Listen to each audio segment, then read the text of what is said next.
services sa buong bansa. Nagbabala rin po ang ahensya sa publiko na huwag basta maniwala sa mga hindi lehitimong mensahe. Anila, maging mapagmatsyag at iwasang magbigay ng sensitibo at personal na impormasyon sa pamamagitan ho ng mga text messages, email o maging tawag ho sa telepono sa mga hindi kilalang individual.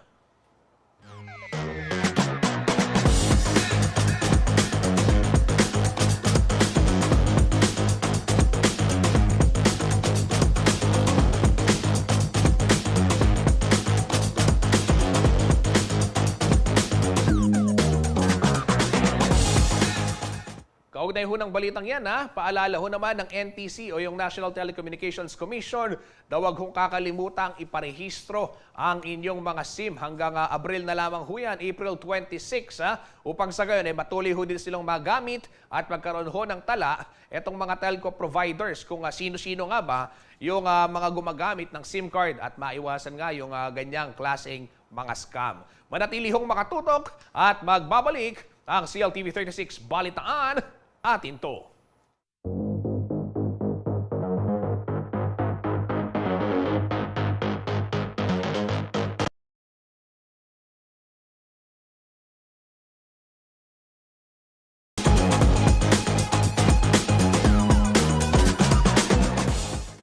Nagbabalik po ang CLTV 36 Balitaan. Sa puntong ito, bigyang daan muna ho natin yung ilang comments ng mga nakikibalita dito sa ating programa. Ayan, si Islao Noble, sabi niya, I'm watching CLTV 36 nice sets. Uy, maraming salamat ho.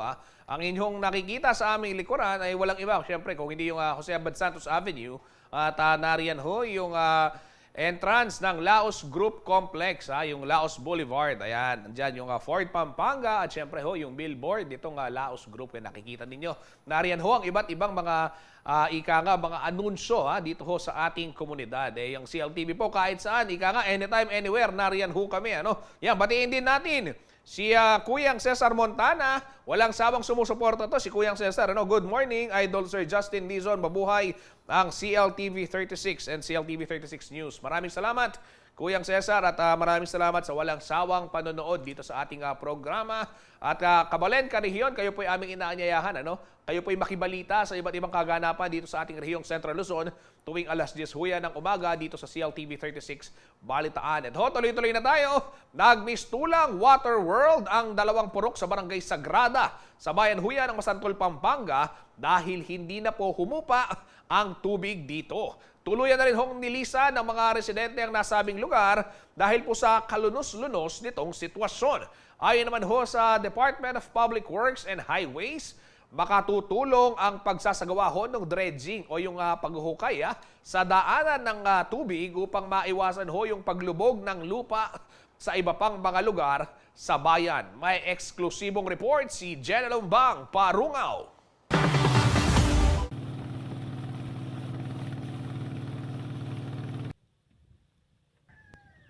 Sino mag-aakala na ang mistulang dagat na ito ay dating malawak na palayan? Isang kapatagan na natitirikan ng nasa 50 kabahayan na sakop ng Purok Pag-asa at Purok Sentro ng Barangay Sagrada, Masantol, Pampanga. Dati po yung lugar po namin dito sa Sagrada Pamilya, maganda po talaga kasi wala pong tubig yung mga daanan namin. Tsaka ito pong nakikita niyo po sa likod namin, palayan po yan. Tsaka itong mga mga pilapil kasi nga po palayan. Dati-rati ay tuwing high tide o tag-ulan lamang daw sila binabaha. Ngunit itong nakalipas na 7 taon ay unti-unti nang pinapasok ng tubig ang kanilang mga bahay hanggang sa tuluyan na ngang hindi na humupa ang baha. Dati po ang daming bahay dito kasi alos ayaw po namin dun sa sa tabi ng dike or tabi ng ilog, kaya dito alos kami nagpunta kasi nga maganda yung kumbaga yung lugar dito sa may palayan, presko, tsaka syempre maganda din yung ng paligid. Pero nung time nga na ganun na yung sitwasyon, parang bumababa na yung lupa. Yung mga tao dito na dating nakatira dito, lumipat na sa dike. Ang pamilya Roman, tambak umano ng tambak kaya natabunan na ang mga bintana ng kanilang bahay at itinataas na lamang nila ang kanilang bubong. Ay dati, itong dati kong bubong. Tapos palaging nalulubog. Ayan, pinatataas, tinaas ko hanggang dito. Ayan, yung mga bintana, talagang na sa lubog, nasira.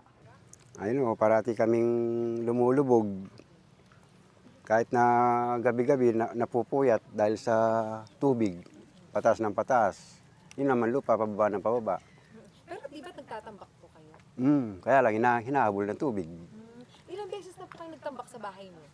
Pang-4 na beses. Dahil sa baha, marami raw sa kanilang mga kapitbahay ang nangibang bayan na, habang ang ilan ay lumipat sa dike gaya na lamang ng pamilya ni Oliver Santiago na nagtayo ng kanilang barong-barong.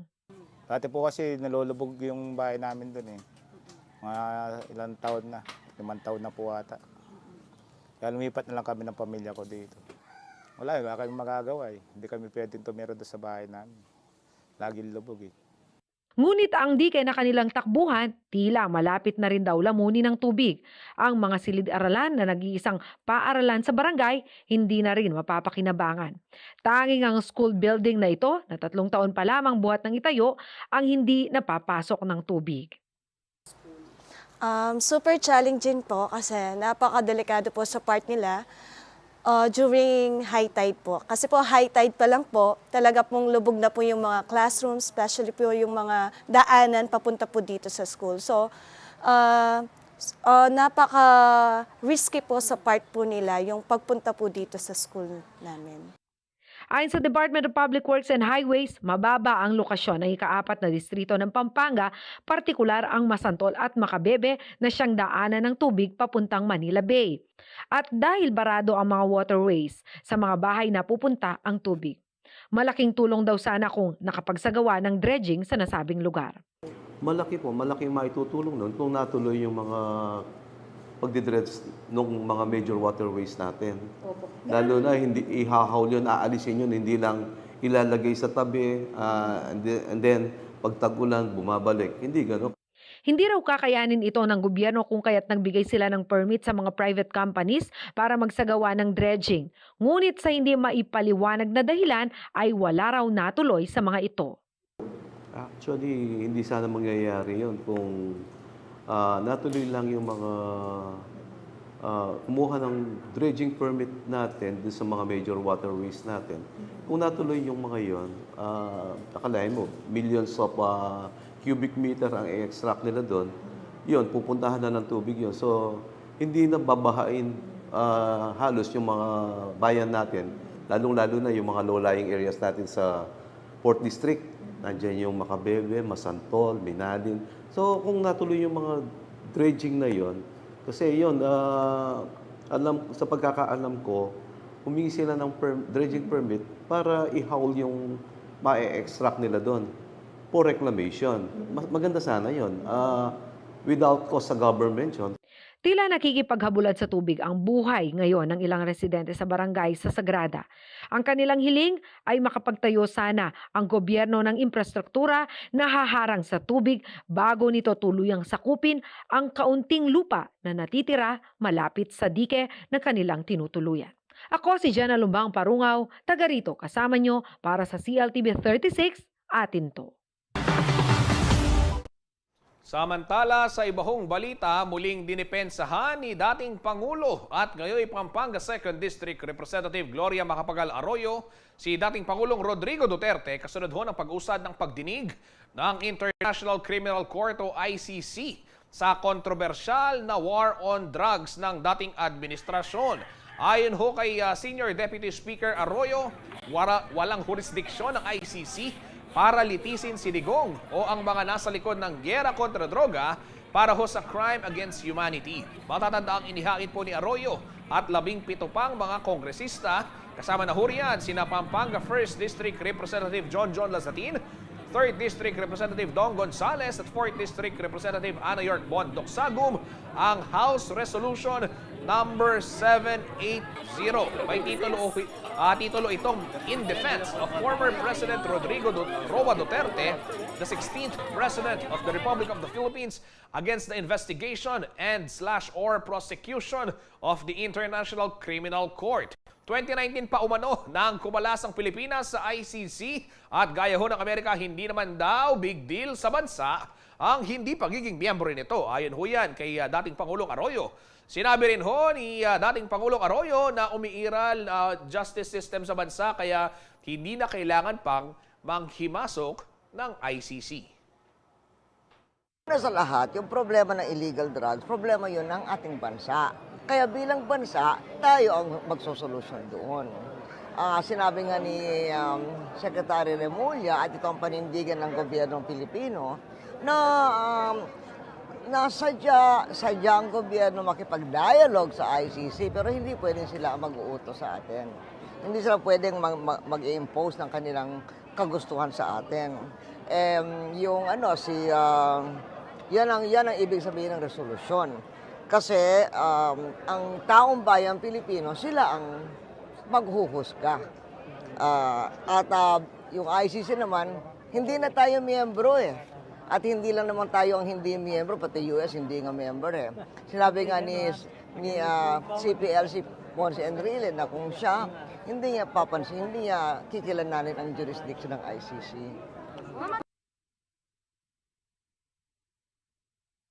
Samantala ho, kung si Senator Risa Ontiveros naman daw ang tatanungin, rapat lamang na umusad na nga ang pagdinig ng ICC dahil sa dinami-dami umano ng mga pinaslang sa panahon ni dating Pangulong Duterte, iilan lamang sa mga may sala ang napanagot sa batas. Sa talaho kasi ng Human Rights Watch, higit 12,000 katao po napatay sa kasagsagan ng war on drugs. May ilan pa hong mga grupo ang nagsasabi na umabot sa higit 17,000 katao ang ang mga nasawi. Sa datos naman ho ng Philippine Drug Enforcement Agency, na itala po sa 6,248 ang bilang ng mga napatay sa kasagsagan ng mga anti-illegal drugs operations noong panahon ni dating Pangulong Rodrigo Duterte. Precisely dahil officially, ang PNP mismo ay kumikilala na may mga 6,000 kababayan nating napatay o pinatay sa madugong war on drugs. At sa panig naman ng mga advocates ng karapatang pantao, ay sinasabi po nila at kapani-paniwala, Justine, na maaaring umabot sa 30,000 actually ang pinatay. Ibig sabihin, ganyang karaming mga pamilya ay nabalo o naulila ng war on drugs na iyan. Kaya ako bilang isang mambabatas, bilang isang mamamayan, umaasa talaga ako, Justine, na magpatuloy ang prosesong iyan ng International Criminal Court. Bagamat totoong may ilan, pero napakakaunti pa lang na mga kasong inihain at nagtagumpay na kapag secure ng convictions, napakakaunti. Baka maibibilang lamang natin sa daliri ng isang kamay, doon sa kaso ni Kian de los Santos at doon sa kaso ni Carl at ni Kulot, 2 pang kabataan. So 2 lang yun, 2 kaso lang yun, Justine, na nagko-cover sa 3 tao, 3 bata. Di kung ilang decimal percentage lang yan ng posibleng 30,000 pinatay nung war on drugs. Kaya nagfa-function man yung ating justice system, baka pumupugak-pugak lang or pumapalya din sa pangkalahatan. Maya't maya lamang may nakakasingit na mga sinag ng liwanag at para siguro mas buksan sa malawak na liwanag ng katotohanan at ng hustisya, ay kakailanganin natin talaga, sa palagay ko lamang, yung investigasyon ng ICC.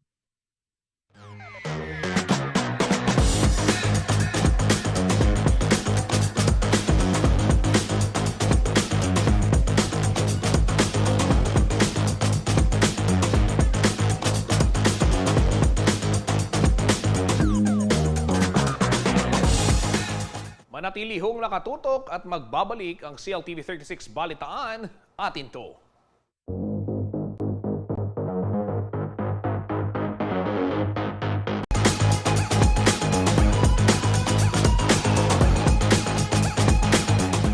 Nagbabalik po ang CLTV 36 Balitaan. Sa puntong ito, silipin naman ho natin ang lagay ng daloy ng trapiko dito ho sa mga pangunahing kalsada sa syudad ng San Fernando, Pampanga. Partikular na ho itong Jose Abad Santos Avenue. Ayan, live na live ho ang inyong napapanood. Ngayon ho alas 10:43 ng umaga. Mula po yan sa CD Public Order and Safety Coordinating Office ng San Fernando. Ito ho yung sa gawing kaliwa, sa pinakataas, gawing kaliwa ng inyong pong screen. Yan ho yung intersection, yung flyover po dyan sa may Dolores intersection sa may Jasa. Ayan, nakikita ho ninyo, maluwag naman yung sitwasyon ho ng kalsada dyan. At dun sa kabilang gawin naman, ito yung tapat ho ng mga bus terminal, Victory Liner, dyan ho sa may Jose Abad Santos Avenue rin, sa may intersection po yung flyover. Ito namang sa sa ilalim, gawing kaliwa rin ho, yung Magliman intersection at yung nasa kanan. Ito ho yung medyo merong build up. Nakikita ho ninyo, halos hindi gumagalaw. Ito ho mga nanggagaling naman dyan ho sa Bacolor, Pampanga, yung sa Magliman.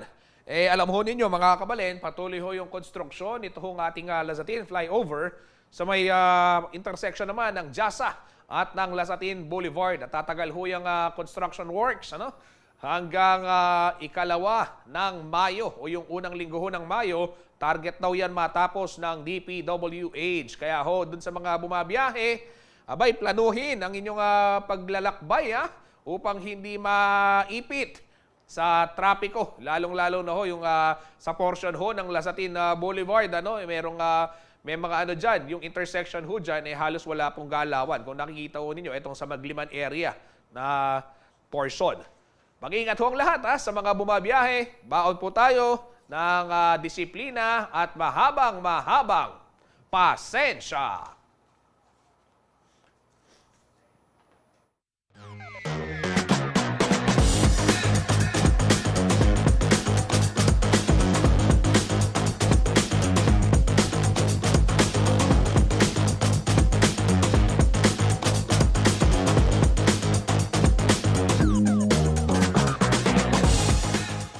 Ito mga kabalin, balikan ho natin itong napakagandang naging aktibidad dito hong Biyernes lamang sa syudad ho ng San Fernando, Pampanga, kung saan muli hong inilunsad yung tinatawag nilang Refill Revolution na naglalayon pong maipalaganap yung pagre-recycle ng mga plastic at mabawasan ho yung paggamit ng tinatawag nating single-use plastic.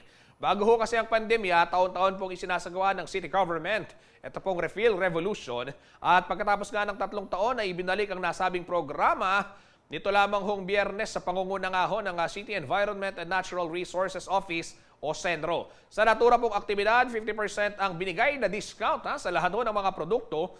Ngunit, pwede ka lamang makabili o yung pinayagan lang bumili yung may dala ng mga liquid-based product ay yung may dalang sariling refillable containers. Gaya ho ng mga galon at iba pang lalagyan. Iba't ibang mga produktong pambahay din po ang ibinenta tulad ng dishwashing liquid, Fabcon, hand soap, whitening soap, liquid at powder detergent, toilet cleaner, alcohol pet shampoo, at yung car shampoo at maging mga mantika, suka at toyo. Samantala, alam nyo ho, yung City of San Fernando po ay isa sa mga lugar na nagpapatupad naman ng limitadong paggamit ho ng plastic sa ilalim ng kanilang plastic-free ordinance.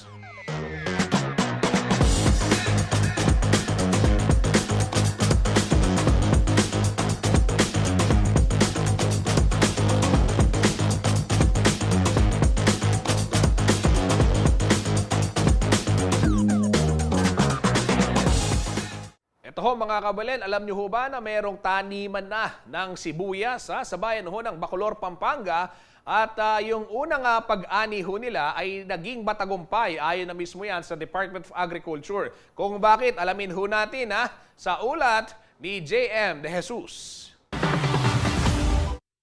Maglilimang taon nang nagsasaka ang 58 years old na si Tatay Fidel Dumas ng Barangay Tinahero, Bacolor, Pampanga.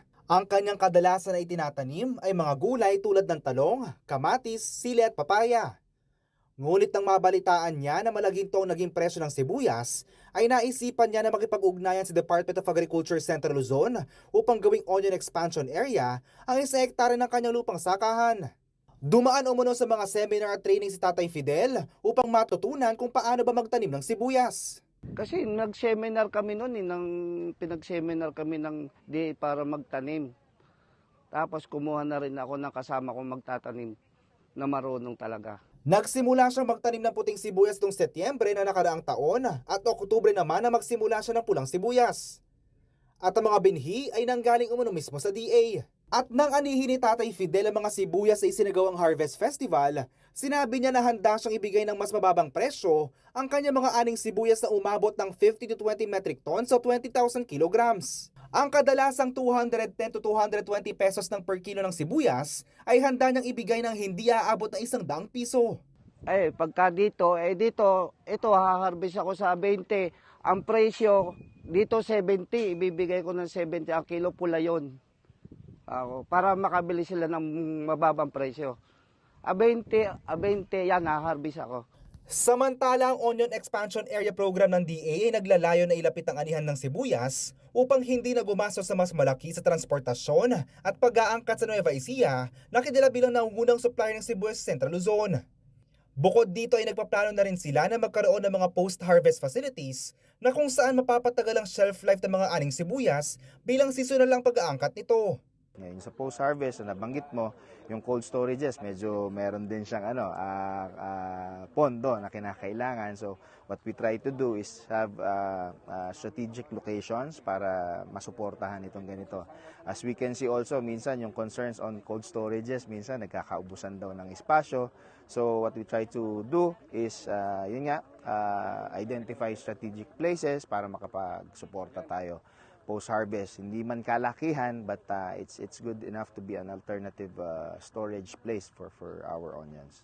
Samantala, nauna na magkaroon ng onion expansion area sa bayan ng Arayat at Magalang at nagpaplano sila na kumausap pa ng maraming magsasaka mula sa iba't ibang probinsya upang maging lokasyon ng anihan ng sibuyas na magsusupply sa mga lokal na pamilihan. We are very happy na sila mismo ang nag-initiate. Tayo naman dito sa regional office at sa atin sa Department of Agriculture, we continue to complement kung ano yung nakikita nilang agricultural enterprises. Nakita nila na may opportunity sa onion, sa red onion or sa white onion, and of course due to mga concerns natin lately, we try to support them kung ano, with seeds man yan, sa planting materials man yan.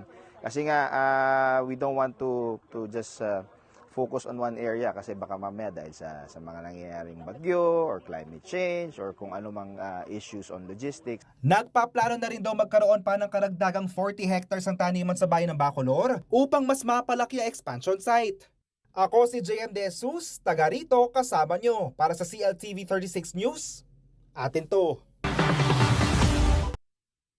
Ito mga kabaler, nakarating ho sa atin yung inani ng ating kasamang si JM De Jesus. Siyempre maraming salamat sa Department of Agriculture para ho dito sa sibuyas na inyong ipinadala at aming pagsasaluhan ay magsisisig ho yung mga kasama natin dito sa CLTV 36. Ito mga kabaler, na isang patunay na pwede ho magtanim ng sibuyas. Ayan, tingnan nyo naman. Pagkabango-bango. Pwede ho magtanim ng sibuyas dito sa Pampanga, dyan ho sa bayan ng Bacolor. Meron din ho expansion area yung DA sa Arayat. At makakabili kayo dyan ng magkano? Magkano Kuyang Joe? 70 pesos per kilo. Puntahan nyo lang sa barangay. Tinahero, Bacolor, Pampanga. Ayan, hanapin nyo ho yung farm ng yung pinalita namin dyan. Pwede ho kayong bumili sa halagang 70 pesos per kilo. Makakabili na ho kayo ng pulang sibuyas. Samantala sa ibang balita, isinusulong ho ngayon sa Senado yung isang panukala na layon hong magkaroon ng audible traffic signs para ho sa mga PWDs o yung mga persons with disabilities. Gayon din para sa mga senior citizen at mga buntis. Layon din umano ng Senate Bill 1884 o yung Accessible Pedestrian Signals Act na inihain po ni Senator Raffy Tulfo na pagbigyan ho ang karapatan o pagtibayin ho yung karapatan ng mga vulnerableng sektor upang makapamuhay ang mga ito ng normal at masiguro ang kanilang kaligtasan sa ating mga kakalsadahan. Sa ilalim ho ng naturang panukala, kailangan umanong maglagay ng audible traffic signal with push button para sa mga PWD, matatanda, buntis, sa lahat po ng tawiran ng pedestrian na mayroong traffic lights o signals. Ito raw ay magiging hudyat kung ligtas na para sa isang pedestrian ang tumawid sa kalsada. Dapat din daw na matukoy ng Land Transportation Office o LTO kung gaano kahaba ang oras na dapat ilaan para sa mga buntis, sa mga matatanda at maging sa mga PWD bago po sila makatawid ng kalsada sa oras na ma-activate yung tinatawag na push button, ano?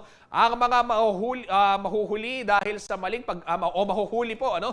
Dahil sa maling paggamit ng audible traffic signal ay plano namang pagmumultahin ng 2,000 pesos para po sa unang paglabag, 3,500 o 3,500 pesos naman ang ipapataw sa second offense at 20,000 pesos na multa at isang araw hanggang 30 araw na pagkakabilanggo para po sa third offense.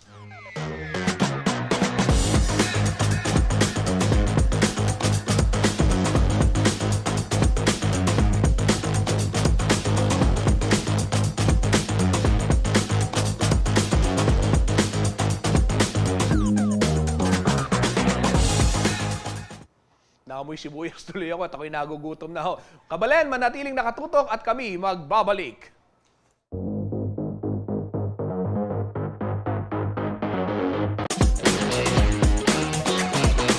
Nagbabalik po ang CLTV 36 Balitaan. Ito mga kabalen, dinagsaho ng ating mga karehiyon at maging mga kabalen at kababayan ho natin mula sa ibang panig ng bansa. Ito hong naplano hong magpakasal at yung mga future debutants. Ito pong 13th edition ng Kasalan at Kotilyon o yung Kasalan at Kotilyon 2023. Dito lamang hong February 18 to 19 sa Marquee Mall, Angeles City, Pampanga. Dito po ay nagkaroon sila ng pagkakataon na makilala at makita ho yung mga supplier mula ho sa damit na isusuot, pagdarausan ho ng reception, mga event packages at mga simbahan na makatutulong upang ma-achieve po ang kanilang dream event. Yan, ipinakita ho sa Kasalan at Kotilyon 2023 ang mga natatanging destinasyon na maaari pong puntahan ng mga newlywed couples, o di kaya naman yung mga gustong mag-staycation nang hindi po gumagastos ng ganong kalaki at hindi na kailangan pang lumabas dito sa ating rehiyon, Central Luzon. Ayan, bukod po sa free admission,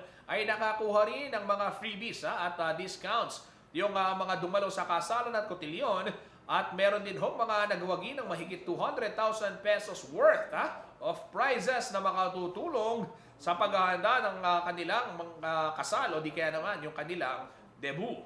At meron din ho mga supplier mula naman sa iba't ibang bahagi rin ng bansa gaya ho ng mga destinasyon sa Boracay at iba pang mga top destinations.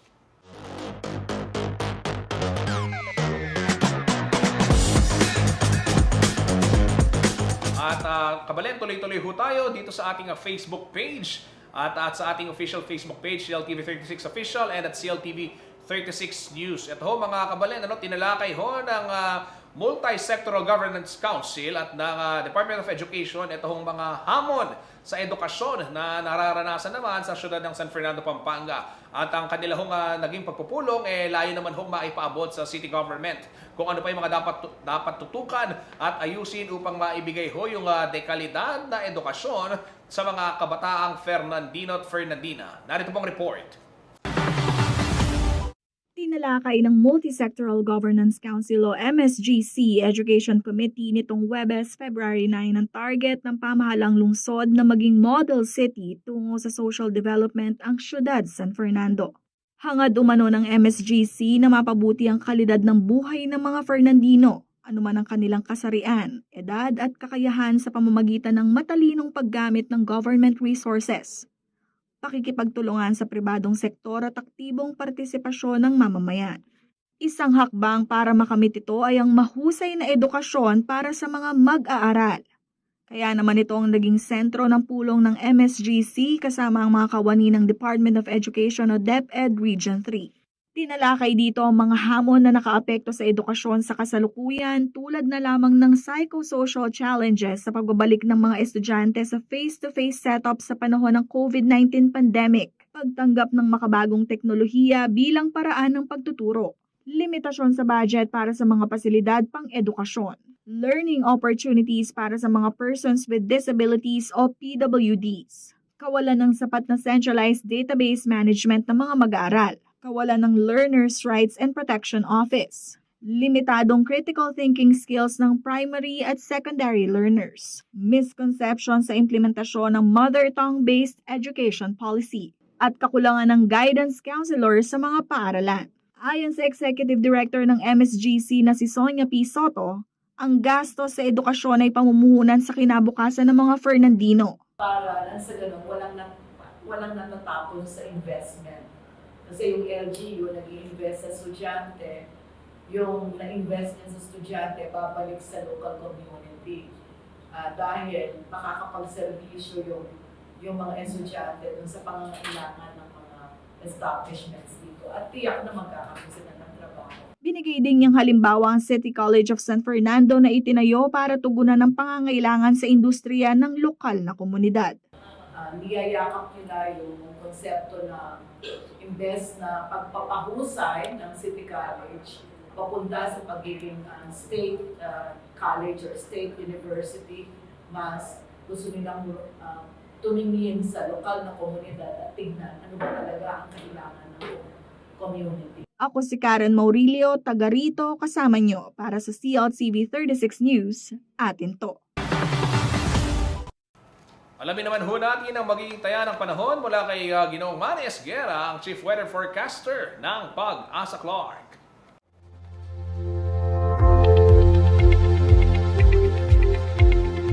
Narito po ang magiging taya ng panahon sa susunod na 24 oras.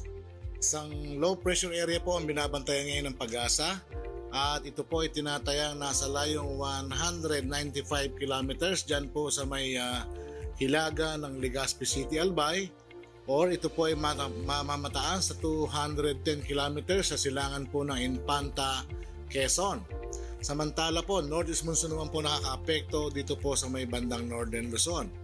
Kaya po ang mga lugar ng Bicol Region, Mainland Cagayan, Isabela, Aurora, Quezon at Northern Samar, maulap po ang papawirin na may mga kalat-kalat na mga pagulan, pagkulog at pagkidlat. Dulot po ito ng LPA at ng shear line. Sa mga lugar pong nabanggit ay posible po ang mga flash floods at landslide. Gayon din po sa may mga natitirang bahagi ng Cagayan Valley, Cordillera Administrative Region at Ilocos Norte, maulap din po ang papawirin na may mga pagulan. Dulot naman po ito ng amihan o northeast monsoon. Posible din po ang flash floods at landslide sa mga nabanggit na lugar, kaya pinag-iingat po natin mga kababayan dyan. Samantala po ang Mindanao, natitirang bahagi ng Visayas at Mimaropa ay magiging bahagya lamang hanggang sa kuminsan ay magiging maulap din ang papawirin. Meron lamang pong inaasahang mga pulo-pulo mga pagulan, pagkulog at pagkidlat. Dulot po ito ng LPA at ng localized thunderstorm. Ang Metro Manila po at nalalabing bahagi pa ng Luzon, kasama na po ang Pampanga, ay magiging bahagya hanggang sa kuminsan ay magiging maulap din po ang papawirin. Meron lamang po inaasahang mga light rains o mga mahihinang pagulan. Dulot po ito ng northeast monsoon o amihan.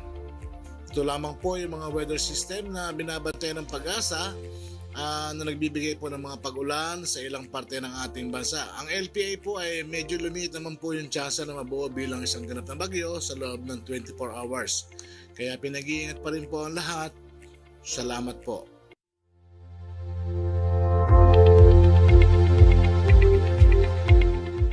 At yan ho mga balitang nakalap ng CLTV 36 Balitaan. Pero bago muna ako magpaalam, ito ho mga kabalen, inaanyayahan ko kayong tutukan ito hong ating programa. Mamaya po alas 12 ng tanghali, kasama si Kuyang Jody Mercado, ito hong topic kung saan kanya hong magiging bisita, itong mga organizer po ng Botianing Katutubo 2023 at na si Ryan Evis At ito hong ating kabalen na tinanghal na Mutyaning Katutubo 2023 na si Judy Ann Mayuyu. Ayan, masayang talakayan ho yan. Mamayang 12 o'clock kasama si Jody BJ Mercado.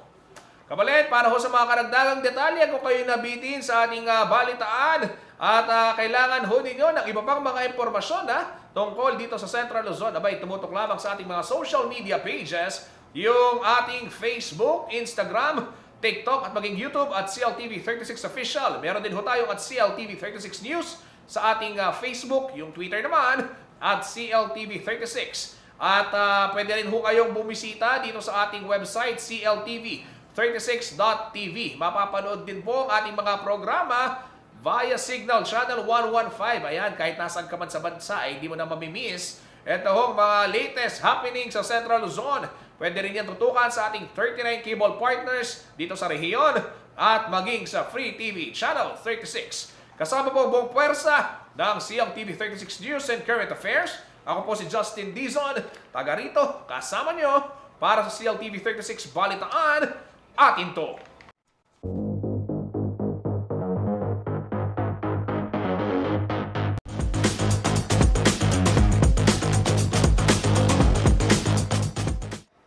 Mayapaldo, Pampanga.